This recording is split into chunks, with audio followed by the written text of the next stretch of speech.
Suhana লাইভৰ top 10 বাতৰিলৈ স্বাগতম। ৰাজ্যত ভূমিকম্পৰ জোকাৰণি 4.4 প্ৰাবল্যৰ ভূমিকম্পই জোকাৰি গ'ল ৰাজ্য। ভূমিকম্পৰ অভিকেন্দ্ৰ আছিল নগাঁও জিলা।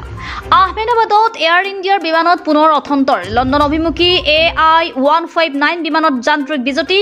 উৰণৰ পূৰ্বে বাতিল কৰা হ'ল বিমানখনৰ যাত্ৰা। আহমেদাবাদৰ পৰা বিমানখনৰ উৰণৰ সময় আছিল 1:10।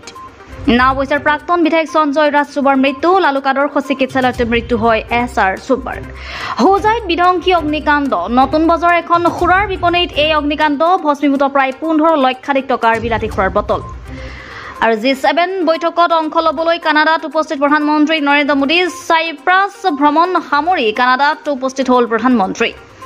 20 ছেপ্টেম্বৰৰ পৰা অসমে পাব 3খনকৈ নতুন বিমান। ডিব্ৰুগড়ত সংবাদ মেলযোগে মুখ্যমন্ত্ৰী ডক্টৰ হিমন্ত বিশ্ব শৰ্মাৰ ঘোষণা। মাৰ্কিন ৰাষ্ট্ৰপতি ডনাল্ড ট্ৰাম্পে মুকলি কৰে T1 স্মাৰ্টফোন। এপলক প্ৰত্যাহ্বান জনাবলৈ এই ফোনৰ সৈতে আনলিমিটেড কলিঙৰ সুবিধা আৰু নিজা নেটৱৰ্ক সেৱাৰ আৰম্ভণি। ড্ৰাগছৰ বিৰুদ্ধে মহানগৰ আৰক্ষীৰ অভিযান অব্যাহত। জালুকবাৰী আৰক্ষীৰ জালত মহিলা ড্ৰাগছ সৰবৰাহকাৰী। গুৱাহাটীৰ গাড়ীগাঁৱত অভিযান চলাই আটক কৰে সুৰতজান বেগমক। আৰু 25 কোটি টকাৰ GST ফাঁকি দি শিলচৰত গ্ৰেপ্তাৰ এজন।